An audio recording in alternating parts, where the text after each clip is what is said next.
Hello everyone, this is Imuu and today we will be discussing One Piece chapter 1069. Before going into this video, I just wanted to say that I have launched a Patreon where there you can support me, and if you want to discuss spoilers with me early, you can join my Patreon, as I will not talk about spoilers anywhere else. This is a really interesting chapter. I know I didn't do a review last week, however, it was because I didn't have anything to say about the chapter. It was a really good chapter, last chapter. However, I was going to make a 3-minute video talking about how Lucci was just going to get absolutely bodied by Luffy. However, this didn't turn out to be the case this chapter, as Lucci looks to be really impressive and is almost keeping up with Gear 5, but not quite really there. However, I didn't expect him to at least clash evenly a little bit with Gear 5 Luffy. And by the way, this panel specifically is a callback to this panel from Enies Lobby.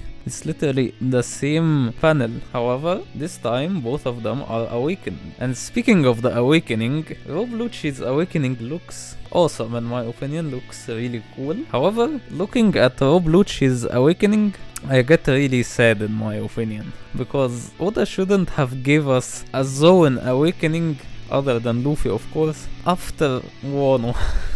Because just looking at Rob Lucci just reminds me of why I was disappointed with the fight between Luffy versus Kaido. Because Rob Lucci after 2 years awakened his fruit, and Kaido, who had his fruit since the God Valley incident, didn't awaken. Like, at least Oda should have made King and Queen and Kaido and Big Mom awaken. I know Big Mom is not a Zoan, but she should have also awakened. Like, this is a side note rant, but just looking at Rob Lucci, it makes me sad in my opinion. It makes me sad that Wano was rushed, that Oda decided to rush Wano. I don't know, for film-ready reasons. Maybe the editors told Oda that Wano has been going on for too long, so he decided to rush it. I'm not sure what happened, but I'm 100% sure that Oda had in mind that Kaido, at least Kaido, should have awakened, because Kaido knew what a Zoan awakening looked like and what it does to a person, and knew that Luffy's awakening looked like a Zoan awakening. So it's really weird in my opinion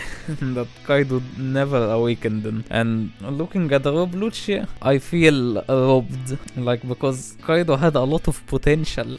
Like, he delivered in a lot of parts. However, it was like going uphill, then with his flashback and not awakening. So sorry for the side rant, but I really wished at least Kaido, King and Queen and Big Mom should have awakened. However, this fight is really good, and I'm starting to like Gear 5 even more, especially with the explanation that Shaka gave that most awakened Zoan powers tend to overwhelm the user's mind. So in case of Rob Lucci gets overwhelmed with bloodlust, as this is his highest emotion, so it's the most thing that derives his mind is bloodlust.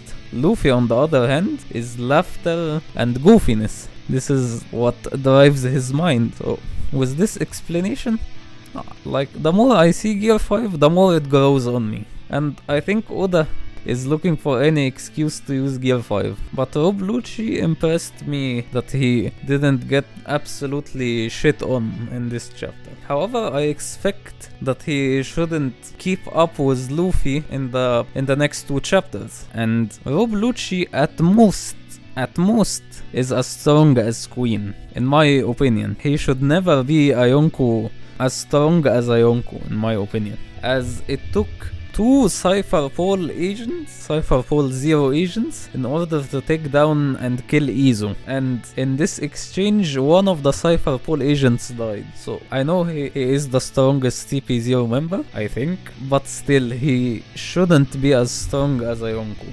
as in my opinion, Gear 5 Luffy barely beat Kaido, so Rob Lucci shouldn't keep up. He is strong, however, he's not stronger than a second commander, maybe at most a first commander, but he's not as strong as the admirals or even close to the Yonko in my opinion. And the other thing that was really good in this chapter, Vegapunk when exposing that he knows the sun god Nika, and the rest of the Straw Hats now know of sun god Nika, and that Luffy's devil fruit is in the Gomu Gomu no Mi. And Vegapunk says that devil fruits are like, what if the ancient kingdom was experimenting or like someone's desires from the ancient kingdom came true about humanity. Like the evolution of humans should, for example, if we're talking about the Mera Mera no Mi, should all be Logias, or that's how I understood it. And this is really interesting, as I always thought of the devil fruits as they are weapons that the ancient kingdom decided to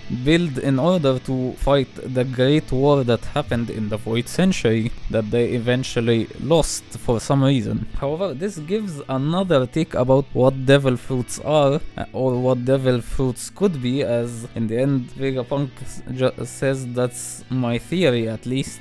However, it's a really interesting take on what devil fruits could be, and what the ancient kingdom were thinking when they were making the devil fruit. So overall, this is a really good chapter. I really enjoyed it, and I don't think Tomorrow has died. However, he's knocked out, but I don't think died. But we have to wait and see. So if you enjoyed this video, please like and subscribe, as it really helps me out a lot. And if you want to join my Patreon, the link is in the description below. This is Imuu, and I will see you the next time. Bye bye!